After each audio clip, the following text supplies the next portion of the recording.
Rumah sudah aku jual 2 M. Minggu depan angkat kaki, bawa orang tuamu pergi.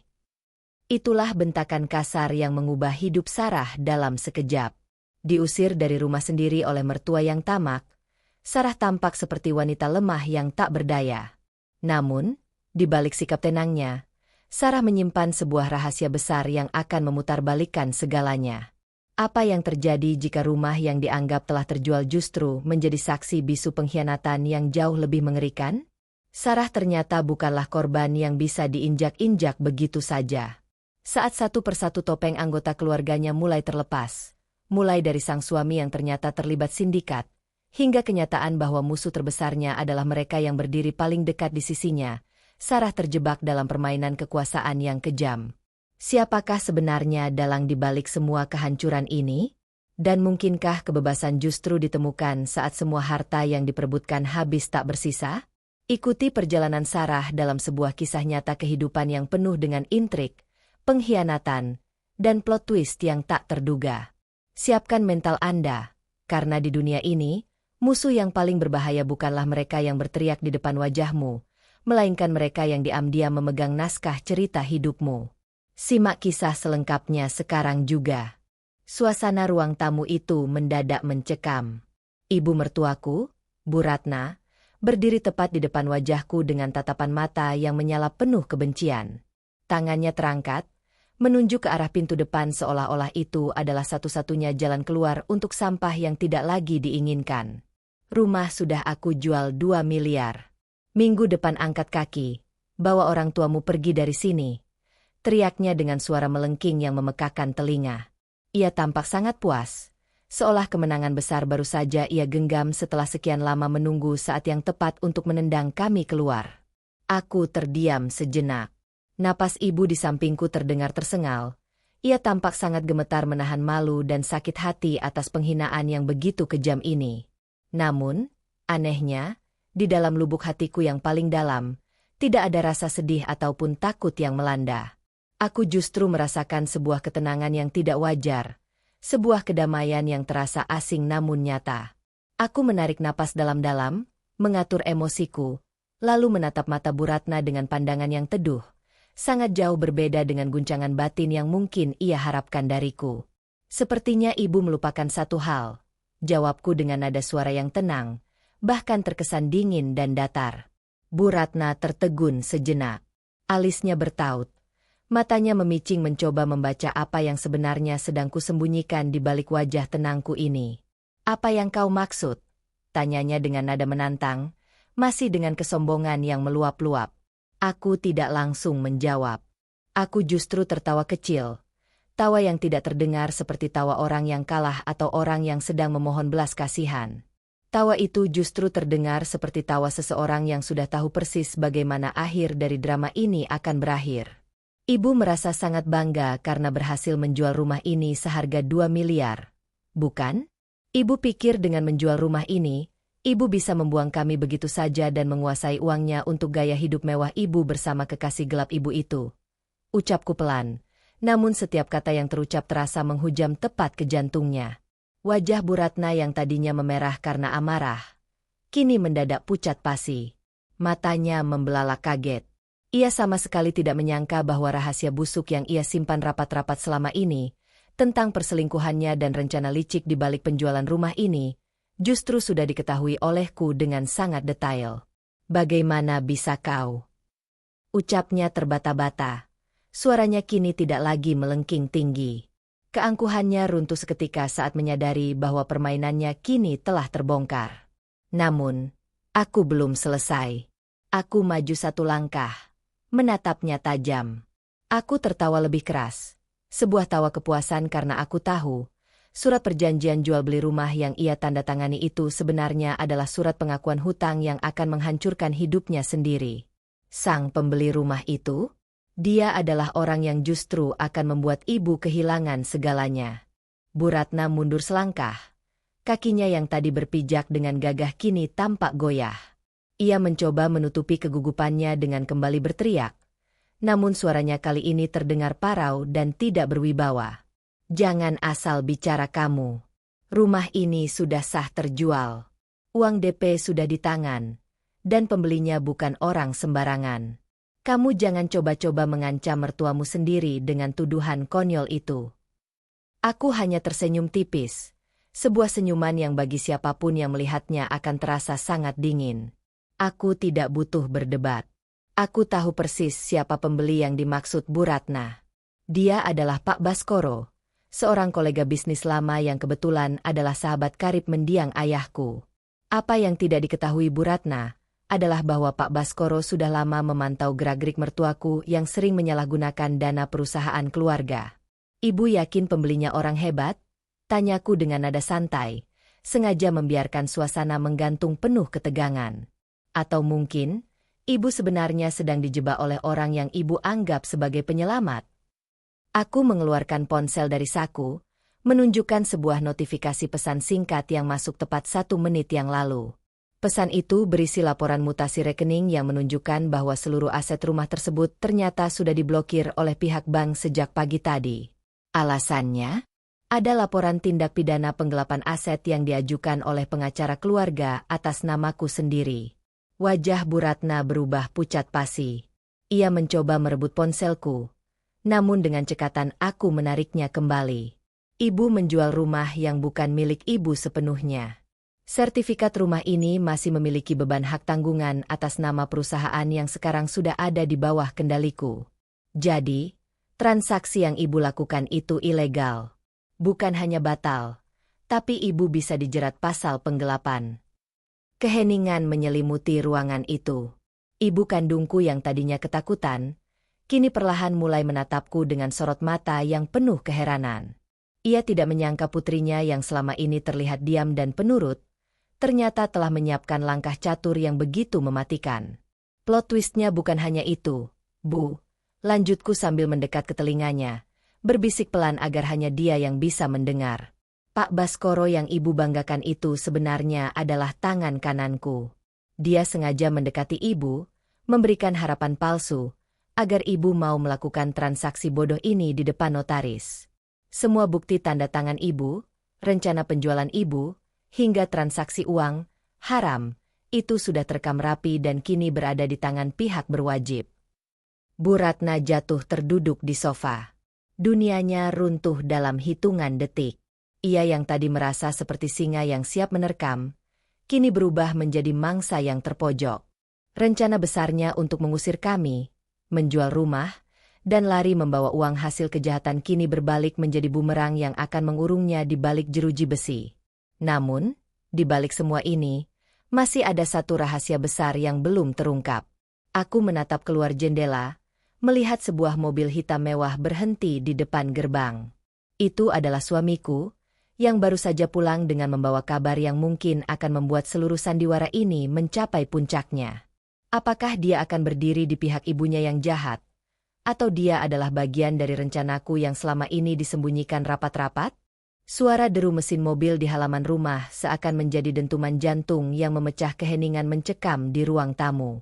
Bu Ratna, yang tadinya sudah hampir pingsan karena syok, mendadak bangkit kembali dengan sisa tenaganya. Ia melihat ke arah pintu dengan harapan besar. Itu pasti suamimu. Dia akan mengusir kalian semua. Dan dia akan menyeretmu ke kantor polisi karena sudah berani mempermainkan ibunya sendiri. Teriaknya dengan sisa-sisa harga diri yang nyaris lenyap. Pintu terbuka. Mas Dimas, suamiku, melangkah masuk dengan tatapan yang sulit diartikan. Wajahnya lelah. Namun ada gurat ketegangan yang nyata di sana. Ia melihat ibunya yang berantakan di atas sofa, lalu beralih menatapku dengan sorot mata yang dingin. Apa yang sudah kau lakukan pada ibu, Sarah? Suaranya berat, menuntut penjelasan. Ibu kandungku berdiri di sampingku, tangannya dingin karena gemetar. Namun aku memegang tangannya erat sebagai isyarat agar ia tetap tenang. Tanya ibumu. Mas. Tanya dia apa yang sudah dia rencanakan dengan aset rumah ini tanpa sepengetahuan pemilik sahnya. Jawabku tegas, tidak sedikit pun gentar oleh tatapan intimidatif suamiku. Mas Dimas terdiam sejenak. Ia berjalan menuju meja, mengambil dokumen yang kutinggalkan di sana, bukti transaksi ilegal yang dilakukan ibunya. Ia membacanya dengan saksama. Setiap detik yang berlalu terasa seperti penyiksaan bagi Bu Ratna. Namun, plot twist yang tidak disangka justru datang dari mulut Mas Dimas. Ia melemparkan tumpukan kertas itu ke lantai, tepat di depan kaki ibunya. Ibu selalu saja begini. Tidak pernah puas. Ucapnya datar. Bu Ratna terperanjat. Matanya membelalak tak percaya mendengar nada bicara putra kesayangannya. Dimas, apa maksudmu? Kenapa kau malah membela wanita ini? Mas Dimas menoleh padaku, lalu tersenyum tipis. Senyum yang sangat jarang kulihat. Aku sudah tahu sejak lama. Bu, aku yang memberikan akses kepada Sarah untuk mengunci semua aset perusahaan. Aku yang menyuruh Pak Baskoro memantau pergerakan ibu. Aku sudah lelah melihat ibu menghancurkan keluarga ini demi gaya hidup yang tidak masuk akal. Duniaku serasa berhenti berputar. Aku sendiri tertegun. Jadi, selama ini suamiku tidak hanya diam? Selama ini dia adalah bagian dari rencanaku. Bahkan mungkin dia adalah dalang yang sebenarnya? Bu Ratna menjerit histeris. Tidak menyangka dikhianati oleh anak kandungnya sendiri. Namun, drama ini belum selesai. Mas Dimas mengeluarkan sebuah amplop coklat dari tas kerjanya dan meletakkannya di meja. Ini adalah surat pengajuan cerai, Bu, ujar Mas Dimas, namun bukan kepada ibunya, melainkan kepadaku. Dan di dalam amplop ini juga ada surat penyerahan seluruh aset warisan keluarga yang sudah aku balik namakan atas nama Sarah. Aku akan pergi, dan jangan pernah cari aku lagi. Aku terperangah. Ternyata, pengorbanan dan rencanaku untuk mempertahankan rumah ini justru berujung pada kepergian pria yang selama ini kupikir adalah sekutuku. Ternyata, dia tidak hanya ingin menjebak ibunya. Dia ingin membersihkan tangannya dari segala urusan keluarga ini dan meninggalkanku sendirian dalam kekosongan. Bu Ratna tertawa nyaring, tawa kemenangan di tengah kehancuran, karena ia tahu putranya kini meninggalkan rumah ini selamanya. Kepergian Mas Dimas meninggalkan kesunyian yang memekakkan telinga. Bu Ratna, yang tadinya histeris, kini justru tersenyum sinis, menatapku dengan tatapan merendahkan. Lihat, Sarah, kau pikir kau cerdas? Kau pikir kau menang karena menantuku? Pada akhirnya, suamimu sendiri yang muak dengan ambisimu. Dia memilih pergi daripada harus hidup bersama wanita licik sepertimu. Ejeknya penuh kemenangan. Aku tidak membalas. Tanganku yang masih memegang amplop coklat dari Dimas terasa gemetar hebat. Hatiku seakan dicabik-cabik, bukan karena perceraian itu sendiri, melainkan karena aku merasa kehilangan sekutu terbesarku di saat musuh terbesarku masih ada di depan mata.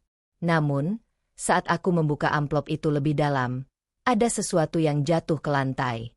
Sebuah flash disk kecil dan selembar catatan tulisan tangan yang sangat rapi. Aku segera berjongkok, memungut benda itu sebelum Bu Ratna sempat melihatnya. Di tengah kekacauan, aku menyelinap ke kamar, mengunci pintu, dan memasangkan flash disk tersebut ke laptopku. Jantungku berdegup kencang. Jika Dimas benar-benar ingin meninggalkanku, kenapa dia memberikan barang sepenting ini? Saat file pertama terbuka, mataku terbelalak. Itu bukan surat cerai biasa. Isi dokumen itu adalah bukti rekam medis rahasia milik Bu Ratna yang selama ini dia sembunyikan dari keluarga besar. Ternyata, selama ini Bu Ratna bukan hanya menipuku soal rumah. Dia sedang menjalani perawatan intensif untuk penyakit kronis yang dia tutup-tutupi dengan menghamburkan uang hasil penipuan. Dia sedang berusaha melunasi hutang judi mendiang suaminya yang belum terselesaikan, agar nama baiknya tidak tercemar saat dia tiada nanti. Plot twistnya tidak berhenti di situ. Di dalam video yang ada di flash disk itu, Dimas muncul dengan wajah yang jauh lebih lembut dari yang ia tunjukkan di ruang tamu tadi. Sarah, jika kau melihat ini, berarti aku sudah pergi untuk menjalankan rencana terakhir, ucap Dimas dalam video. Aku tidak menceraikanmu karena aku tidak mencintaimu. Aku melakukannya karena rumah ini akan disita oleh pihak bank dalam waktu kurang dari 48 jam. Sertifikat yang kamu pegang adalah palsu, dan aku sengaja membiarkan ibu meyakini bahwa rumah ini masih milik kita agar dia berhenti berusaha mencuri aset lain. Kakiku lemas. Jadi, Dimas tidak mengkhianatiku. Dia justru melakukan pengorbanan besar dengan menanggung kebencian ibunya dan membiarkan dirinya terlihat buruk di mataku, agar aku bisa selamat dari jeratan hukum yang akan menimpa pemilik rumah saat penyitaan itu terjadi. Tiba-tiba, suara pintu kamar digedor dengan keras. Suara Bu Ratna terdengar ketakutan, jauh dari nada sombongnya tadi. "Sarah, tolong aku. Ada polisi di depan rumah. Mereka membawa surat penyitaan aset atas nama ibu, tapi mereka bilang ibu sudah bangkrut dan punya hutang puluhan miliar. Apa yang terjadi?" Aku menatap layar laptopku, menatap wajah Dimas yang tersenyum getir di rekaman video. Ternyata, Dimas sudah memindahkan semua aset yang sebenarnya ke sebuah yayasan atas namaku, meninggalkan ibunya dan sisa-sisa kehancuran rumah ini untuk menghadapi konsekuensi hukum atas kebohongannya sendiri. Aku telah menang, tapi kemenangan ini terasa sangat pahit dan penuh dengan rahasia yang baru saja dimulai. Aku harus memutuskan, apakah aku akan membiarkan ibu mertuaku hancur sendirian, ataukah aku akan menggunakan sisa kekuatan ini untuk menyelamatkannya? Suara sirene polisi di luar rumah semakin menderu, membelah malam yang sunyi. Aku membuka pintu kamar, mendapati Bu Ratna tersungkur di lantai ruang tamu, menggenggam dadanya dengan napas yang memburu. Wajahnya yang tadi angkuh kini tampak sangat tua dan rapuh. Aku menatapnya, wanita yang selama bertahun-tahun menjadikanku sasaran kebencian, wanita yang mencoba membuangku seperti barang bekas. Namun, melihatnya seperti ini, kebencian itu perlahan terkikis oleh rasa iba yang menyesakkan dada. "Sarah, tolong aku," rintihnya dengan suara yang nyaris tak terdengar. "Dimas, dia tidak mungkin meninggalkanku sendirian menghadapi ini semua, kan?" Aku berjalan mendekat, menyodorkan air minum yang tangannya terima dengan tangan gemetar. Aku tidak bisa lagi menutupi kebenaran. "Bu, Dimas tidak pergi karena dia membenci ibu. Dia pergi untuk menanggung semua beban dosa yang ibu buat selama ini agar aku tidak ikut terseret ke penjara." Aku menceritakan semuanya, tentang bagaimana Dimas telah memindahkan semua aset ke yayasan atas namaku, dan tentang bagaimana dia telah menyiapkan bukti-bukti yang justru akan memberatkan posisi ibu di mata hukum jika aku tidak segera bertindak. Bu Ratna terdiam, air mata jatuh dari sudut matanya. Namun, plot twist yang sesungguhnya baru saja dimulai ketika polisi mengetuk pintu utama dengan sangat keras. Saat aku membuka pintu, bukan polisi yang kutemukan di sana, melainkan Pak Baskoro, sahabat mendiang ayahku yang kukira adalah sekutu utamaku. Namun, dia tidak datang sendiri. Dia datang bersama seorang wanita parubaya yang wajahnya sangat familiar. Wanita yang selama ini aku kira sudah meninggal dunia belasan tahun yang lalu, ibu kandung dari Mas Dimas yang sebenarnya. Duniaku serasa terbalik. Selama ini, aku mengira Bu Ratna adalah ibu kandung Dimas. Ternyata, Bu Ratna hanyalah ibu tiri yang sengaja dititipkan oleh ayah Dimas untuk membesarkannya. Namun, karena rasa iri yang mendalam setelah ayah Dimas meninggal, Bu Ratna melakukan segala cara, termasuk memanipulasi identitas Dimas dan menguasai seluruh harta warisan. Jadi, selama ini, aku tidak berhadapan dengan mertuaku, tapi dengan wanita yang merampas hidup keluarga suamiku, tanyaku dengan suara bergetar. Wanita yang berdiri di samping Pak Baskoro mengangguk pelan. Dimas sudah tahu kebenarannya sejak dia berusia 20 tahun. "Sarah, dia sengaja mendekatimu karena dia tahu, hanya kamu yang bisa menandingi kelicikan wanita ini. Dia tidak meninggalkanmu karena dia ingin hidup bebas. Dia pergi untuk mencari bukti sah bahwa rumah ini milikku, bukan milik wanita ini." Bu Ratna yang mendengar percakapan itu dari lantai tiba-tiba bangkit berdiri. Tawanya meledak di tengah tangisan. "Kalian terlambat. Rumah ini sudah bukan milik kalian, bukan milikku, dan bukan milik Sarah. Aku sudah menjualnya kepada sindikat yang bahkan lebih kejam daripada yang kalian bayangkan. Mereka akan datang malam ini untuk mengambil apa yang sudah mereka beli, meskipun itu berarti membakar rumah ini sampai rata dengan tanah." Aku terpaku. Rencana Dimas yang kupikir sudah sempurna, ternyata masih memiliki celah besar yang kini mengancam nyawa kami semua. Rumah ini tidak lagi menjadi arena perebutan harta, melainkan menjadi jebakan maut bagi siapapun yang berada di dalamnya malam ini. Apakah aku harus melarikan diri, Atau tetap di sini untuk menghadapi sindikat yang bahkan tidak peduli pada hukum? Suasana rumah yang tadinya penuh dengan intrik keluarga seketika berubah menjadi arena survival yang mencekam. Bu Ratna, yang sebelumnya merasa kalah, kini tampak menikmati ketakutan kami. Kalian pikir kalian hebat karena bermain hukum?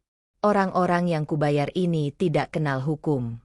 Mereka hanya kenal uang dan nyawa, teriaknya dengan nada histeris yang menusuk telinga.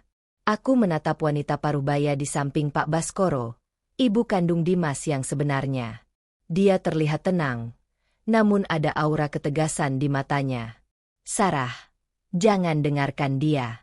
Dia hanya mencoba menggertak agar kita menyerah, bisiknya padaku. Namun, tepat saat itu, lampu rumah tiba-tiba padam total.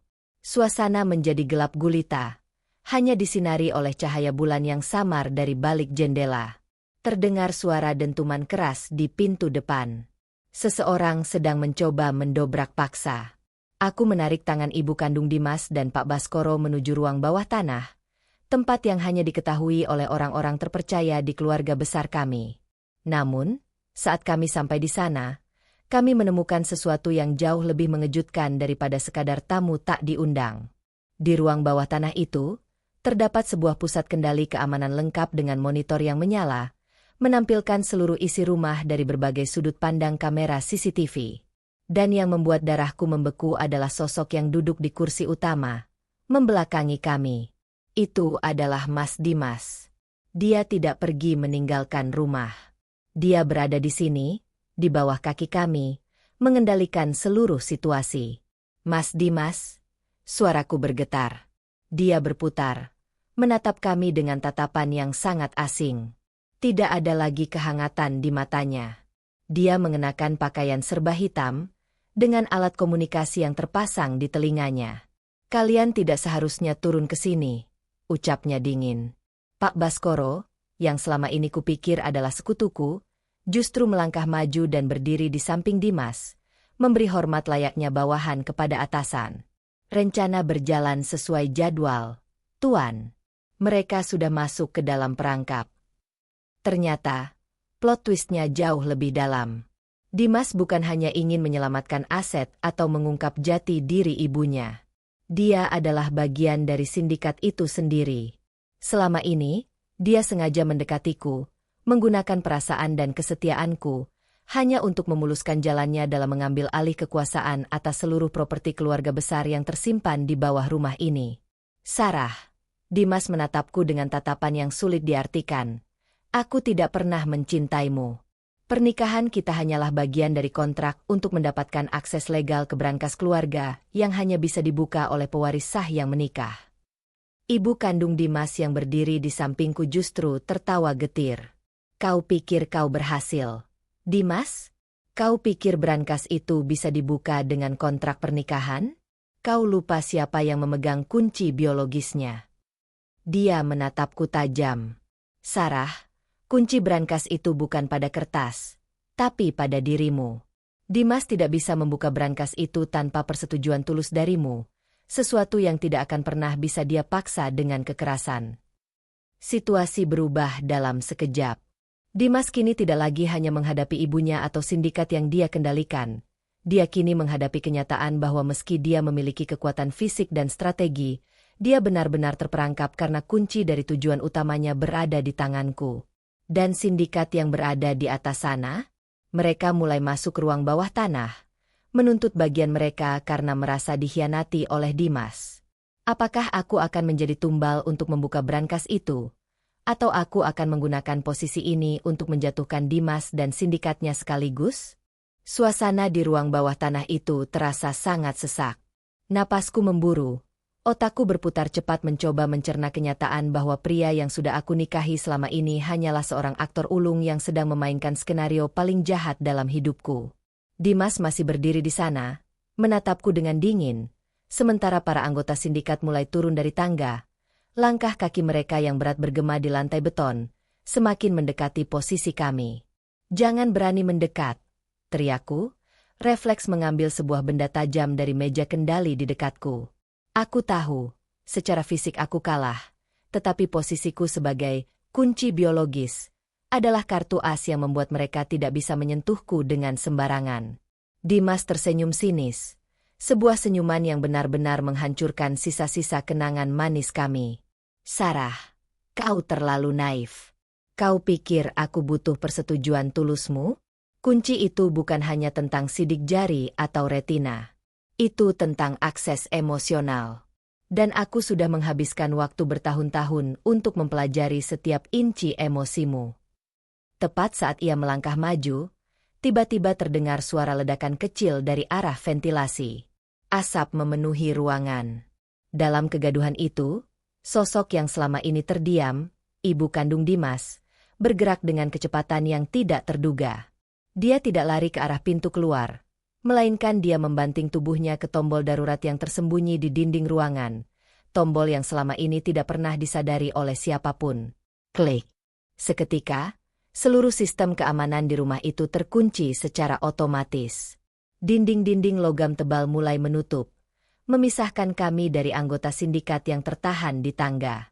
Namun, hal itu juga mengunci kami di dalam ruang bawah tanah bersama Dimas. Plot twist yang sebenarnya muncul ketika ibu kandung Dimas menatap putranya dengan tatapan yang sangat tajam. Kau pikir kau sudah mengendalikan segalanya, Dimas? Lihat lagi layar monitor itu dengan saksama. Dimas terpaku pada layar. Di sana, bukan lagi data harta warisan yang terlihat, melainkan siaran langsung dari seluruh aset miliknya sendiri yang sedang disita oleh pihak berwajib secara serentak. Dimas mendadak pucat. Bagaimana mungkin? Sistem ini terisolasi. Karena kau terlalu fokus pada hartaku, kau lupa bahwa aku adalah pembuat sistem keamanan ini sejak awal, jawab wanita itu dengan tenang. Dia menoleh padaku, matanya berkaca-kaca. Sarah, maafkan aku. Aku harus membiarkan sandiwara ini terjadi untuk memastikan bahwa Dimas benar-benar jatuh ke dalam perangkapnya sendiri. Dia bukan bagian dari sindikat itu. Dia adalah target dari sindikat yang sebenarnya ingin menjatuhkan keluarga kita. Dia menjadi mata-mata untuk mereka, namun dia sendiri tidak sadar bahwa dia sedang dikorbankan. Duniaku benar-benar jungkir balik. Jadi, Dimas bukan dalang, melainkan korban manipulasi yang lebih besar. Dia mengkhianatiku karena dia pikir itu adalah satu-satunya cara untuk bertahan hidup dari tekanan sindikat yang mengancam nyawanya. Tiba-tiba, suara pintu ruangan bawah tanah mulai dijebol dari luar. Bukan oleh sindikat, melainkan oleh suara sirine yang semakin mendekat, polisi anti-teror. Dimas menatapku, tatapannya kini bukan lagi kebencian, melainkan penyesalan yang mendalam. Dia merogoh saku jaketnya, bukan untuk mengambil senjata, melainkan sebuah kunci kecil yang dia berikan padaku. Ini kunci kebenaran tentang siapa yang sebenarnya mendanai sindikat itu. Lari. Sarah. Lari sekarang sebelum mereka berhasil menangkapmu juga. Apakah aku akan menerima kunci itu dan memaafkannya? Ataukah aku akan membiarkan dia menanggung semua dosanya sendirian? Situasi semakin gentar, karena suara pintu yang dijebol sudah terbuka separuh. Dan sosok di balik pintu itu bukanlah polisi, melainkan seseorang yang selama ini kita anggap sudah mati. Pintu baja itu berdiri terbuka, menampilkan siluet seorang pria tua yang berjalan dengan tongkat perak. Saat cahaya lampu ruangan menyorot wajahnya, aku dan ibu kandung Dimas seketika mematung. Itu adalah ayah mertuaku, pria yang selama ini kami yakini telah meninggal dunia 5 tahun silam dalam sebuah kecelakaan pesawat. Dia berdiri di sana dengan tatapan tajam, menatap Dimas dengan senyum yang sangat mengerikan, senyum yang menjelaskan segalanya. Ayah? Suara Dimas bergetar, lebih ketakutan daripada saat dia dikepung oleh polisi. Pria itu tertawa pelan, suara tawanya berat dan penuh wibawa. Surprise. Dimas, kau pikir kau sudah menjalankan misimu dengan sempurna? Kau hanyalah pion yang sengaja aku biarkan bermain untuk mengumpulkan semua bukti korupsi dan penggelapan yang dilakukan oleh orang-orang di sekitarku. Plot twist yang menghantamku saat itu jauh lebih berat daripada pengkhianatan Dimas. Ternyata, selama ini ayah mertuaku tidak mati. Dia sengaja memalsukan kematiannya untuk membersihkan jajaran direksi perusahaannya dari pengkhianat, dan dia menggunakan Dimas sebagai umpan untuk memancing keluar setiap tikus yang bersembunyi di balik nama keluarga. Sarah, aku hanyalah alat yang dia gunakan untuk memantau moralitas Dimas, untuk melihat apakah anak itu benar-benar memiliki hati atau hanya ambisi. Dan kau, Sarah, pria itu menatapku dengan mata yang menelisik. Kau berhasil melampaui ekspektasiku. Kau bukan hanya sekadar pion. Kau adalah pemain yang mampu membalikan papan catur ketika semua orang mengira permainan sudah selesai. Tiba-tiba, dia menekan sebuah tombol di tongkatnya. Seketika, semua layar monitor di ruang bawah tanah itu berubah. Bukan lagi siaran penyitaan aset, melainkan siaran langsung dari dalam markas besar kepolisian. Terlihat bahwa seluruh kepolisian pusat sebenarnya sudah berada di bawah kendalinya. Dia bukan hanya pengusaha. Dia adalah penguasa bayangan yang mengatur bagaimana hukum dijalankan di negeri ini. Dimas jatuh berlutut. Dia baru menyadari bahwa selama ini dia tidak berjuang untuk kebebasannya, melainkan dia sedang dirancang untuk menjadi tumbal demi keberlangsungan kekuasaan ayahnya. Ayah, tolong, aku sudah melakukan segalanya sesuai perintah. Mohon Dimas. Namun, jawaban sang ayah justru menghancurkan hatiku. Kelemahanmu adalah kau memiliki hati. Dimas. Itu sebabnya kau tidak bisa memimpin kerajaan ini. Dan Sarah, dia terlalu cerdas untuk menjadi pendampingmu. Dia adalah satu-satunya ancaman nyata bagi masa depan kekuasaanku. Pria itu memberi isyarat kepada para pengawalnya. Bawa Dimas ke ruang isolasi. Dan Sarah, dia harus menjadi bagian dari rencanaku yang berikutnya, atau dia harus musnah malam ini juga. Ruangan itu mendadak menjadi sangat dingin. Aku menyadari bahwa aku bukan lagi sedang melawan mertua yang tamak atau suami yang berkhianat. Aku sedang berhadapan dengan monster yang sebenarnya. Pria yang menciptakan seluruh penderitaan ini demi eksperimen kekuasaannya sendiri. Namun, tepat saat para pengawal mendekat, aku teringat sesuatu. Kunci yang diberikan Dimas padaku tadi, kunci itu bukan berisi data sindikat, melainkan kode enkripsi untuk menghapus seluruh database kekuasaan ayah mertuaku. Apakah aku berani mengambil risiko untuk menekan tombol itu, meskipun aku tahu itu berarti menghancurkan hidupku sendiri bersama mereka? Suasana di ruangan bawah tanah itu menjadi sangat mencekam. Para pengawal ayah mertuaku bergerak maju, langkah mereka mantap dan penuh ancaman. Di tanganku, kunci kecil yang diberikan Dimas terasa sangat berat, bukan karena ukurannya, melainkan karena beban nasib jutaan orang yang bergantung pada keputusan yang akan kubuat dalam hitungan detik. Ayah mertuaku, dengan tongkat peraknya, berdiri angkuh, menatapku seolah aku hanyalah seekor pion kecil yang sudah siap ia gilas. Kau punya waktu 10 detik, Sarah, ucapnya dengan nada datar yang mengerikan. Serahkan kunci itu dan jadilah saksi kejayaan kerajaan ini, atau hancurkan kuncinya dan lihat bagaimana aku menghapus namamu dari sejarah dunia. Aku menatap Dimas yang masih berlutut di lantai. Tatapannya tertunduk, namun aku bisa melihat bahunya berguncang. Dia menangis. Untuk pertama kalinya, aku melihat pria yang begitu angkuh dan licik itu hancur sepenuhnya. Dia tahu bahwa ayahnya tidak pernah mencintainya, dan dia tahu bahwa aku berada dalam bahaya besar. Aku mengalihkan pandanganku ke arah ibu kandung Dimas yang masih berdiri di sudut ruangan. Dia memberi isyarat kecil padaku, sebuah anggukan tipis yang penuh dengan kepercayaan. Dia tahu apa yang harus aku lakukan. Aku menarik napas panjang, mencoba menenangkan jantungku yang berdetak liar. Anda pikir Anda sudah memegang kendali atas segalanya, kataku dengan suara yang kini jauh lebih stabil. Anda selalu merasa bisa mengatur langkah setiap orang seperti bidak catur. Tapi Anda lupa satu hal, Anda tidak pernah menghitung faktor ketulusan. Tiba-tiba, aku tidak menekan tombol hapus pada kunci tersebut. Aku justru melemparkan kunci itu tepat ke arah mesin pendingin utama di ruangan tersebut. Kunci itu tersangkut di antara baling-baling mesin yang berputar kencang. Dalam sekejap, percikan api menyambar, disusul oleh suara alarm bahaya yang melengking tinggi. Ruangan itu mulai dipenuhi gas pemadam kebakaran otomatis yang sangat dingin. "Apa yang kau lakukan? Bodoh!" teriak ayah mertuaku. Wajahnya yang tenang berubah menjadi merah padam karena amarah. Ini adalah plot twistnya. Kunci itu bukanlah kode penghapus, melainkan pemicu sistem self-destruct darurat yang dibuat oleh ibu kandung Dimas bertahun-tahun lalu sebagai rencana cadangan jika monster ini kembali. Ruangan itu mulai berguncang hebat. Dinding-dinding logam yang tadi terkunci kini mulai terbuka satu persatu, bukan untuk menjebak kami, melainkan sebagai jalan keluar darurat yang menuju langsung ke saluran pembuangan kota yang terhubung dengan pusat media nasional. Dimas tiba-tiba bangkit dan mendorong ayahnya menjauh saat pria tua itu mencoba menembakku. Keduanya bergulat di tengah kepulan asap gas.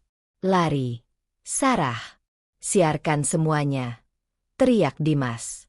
Aku tidak menyia-nyiakan kesempatan. Aku berlari menuju jalur evakuasi yang terbuka.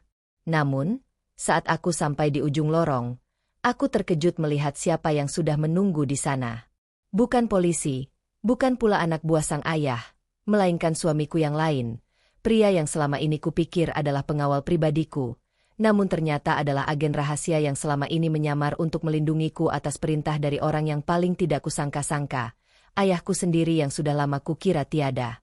Ternyata, perang ini bukan hanya tentang warisan keluarga Dimas, tapi tentang dendam masa lalu antara dua keluarga yang sudah terkunci selama 3 generasi. Apakah aku akan meneruskan perjuangan ini dan membongkar kedok ayah mertuaku di depan publik? Ataukah aku akan memilih untuk menghilang dan mengakhiri semua drama ini selamanya? Lampu sorot kamera menyinari wajahku saat aku berdiri di atas panggung di depan gedung pusat media nasional. Di belakangku, rekaman kejadian di ruang bawah tanah, termasuk pengakuan ayah mertuaku dan kejahatan tersembunyi yang ia lakukan, sedang disiarkan secara langsung ke seluruh pelosok negeri. Kerumunan wartawan riuh, kilatan kamera menyilaukan mata, namun aku tetap tegak. Aku telah memilih. Aku tidak akan menghilang, karena keadilan harus ditegakkan di atas penderitaan yang telah mereka ciptakan. Ayah mertuaku akhirnya ditangkap di depan gedung, bukan karena kekuasaannya yang luntur, melainkan karena bukti digital yang kunggah ke server publik melalui koneksi yang dibuka oleh pengawal agen rahasia kiriman ayah kandungku. Dimas? Ia menyerahkan diri, memilih untuk menebus dosa-dosanya dengan memberikan kesaksian lengkap atas segala skema ayahnya. Pemandangan itu begitu tragis. Seorang anak yang harus menjebloskan ayahnya sendiri demi membersihkan noda yang mereka buat bersama. Namun, saat aku melangkah turun dari panggung, pikiranku melayang pada rencana yang kupikir aku jalankan sendiri selama ini. Aku menoleh ke arah ibu kandung Dimas yang berdiri di sisi panggung, menatapku dengan senyum yang sangat tipis, hampir tak terbaca. Di sanalah, di detik-detik terakhir, plot twist sesungguhnya terkuak. Ibu kandung Dimas mendekat, membisikkan sesuatu yang membuat seluruh darahku terasa dingin. "Terima kasih, Sarah. Berkat keberanianmu, perusahaan itu sekarang resmi jatuh ke tanganku, dan bukan lagi ke tangan mantan suamiku." Duniaku runtuh sekali lagi. Ternyata, dia tidak pernah benar-benar berniat menyelamatkanku. Dia hanya menggunakan aku sebagai senjata untuk menyingkirkan mantan suaminya, ayah mertuaku, dan anaknya sendiri dari jalur kekuasaan. Seluruh skenario ini, mulai dari pengusiran di awal cerita hingga konfrontasi di ruang bawah tanah, sebenarnya telah dirancang oleh wanita ini sejak lama. Dia adalah arsitek sesungguhnya dari semua penderitaan ini. Dia membiarkan Dimas dan ayahnya saling menghancurkan agar dia bisa berdiri sendiri sebagai pemenang mutlak. Aku tertawa getir. Sinetron kehidupan ini ternyata tidak berakhir dengan kebahagiaan, melainkan dengan perpindahan kekuasaan dari satu monster ke monster lainnya. Setahun kemudian, aku hidup tenang di sebuah desa kecil, jauh dari hiruk-pikuk ibu kota. Aku tidak membawa sepeser pun uang dari warisan keluarga itu. Aku telah membangun kehidupan baru dengan hasil jerih payahku sendiri sebagai penulis. Di atas meja kerjaku, ada sebuah surat tanpa amplop yang dikirimkan oleh pengacara. Isinya, surat tanah atas nama diriku sendiri untuk rumah yang dulu diusir oleh Bu Ratna. Rumah itu tidak pernah dijual kepada sindikat. Rumah itu selalu menjadi milikku sejak awal, dan ibu kandung Dimas sengaja membiarkannya agar aku tetap memiliki tempat untuk pulang jika rencananya gagal. Kisah nyata ini mengajarkanku satu hal. Di dunia di mana setiap orang memakai topeng, musuh terbesarmu bukanlah orang yang meneriakimu di depan umum, melainkan mereka yang berdiri di sampingmu sambil memegang naskah cerita yang tidak pernah kau baca. Aku menutup buku catatanku, menatap matahari terbenam dengan senyum yang tulus. Aku bebas. Bukan karena aku menang dalam permainan harta, tapi karena aku berhasil keluar dari permainan itu sendiri. Selesai. Itulah tadi akhir dari kisah penuh liku yang mengajarkan kita bahwa di balik setiap topeng, selalu ada kebenaran yang menunggu untuk terungkap. Hidup memang penuh dengan drama yang tak terduga, namun pada akhirnya, kejujuran dan keteguhan hatilah yang akan menentukan siapa kita sebenarnya. Terima kasih banyak sudah menemani saya merangkai kisah hari ini hingga ke bab terakhir. Jika kalian menyukai alur cerita yang penuh kejutan seperti ini, jangan lupa untuk tekan tombol like. Berikan komentar pendapat kalian tentang tindakan Sarah, dan pastikan kalian sudah subscribe agar kita bisa terus berbagi kisah-kisah menarik lainnya. Saya pamit undur diri. Sampai jumpa di kisah selanjutnya. Tetaplah menjadi pribadi yang bijak, dan terima kasih telah kembali bercerita bersama kami. Sampai jumpa.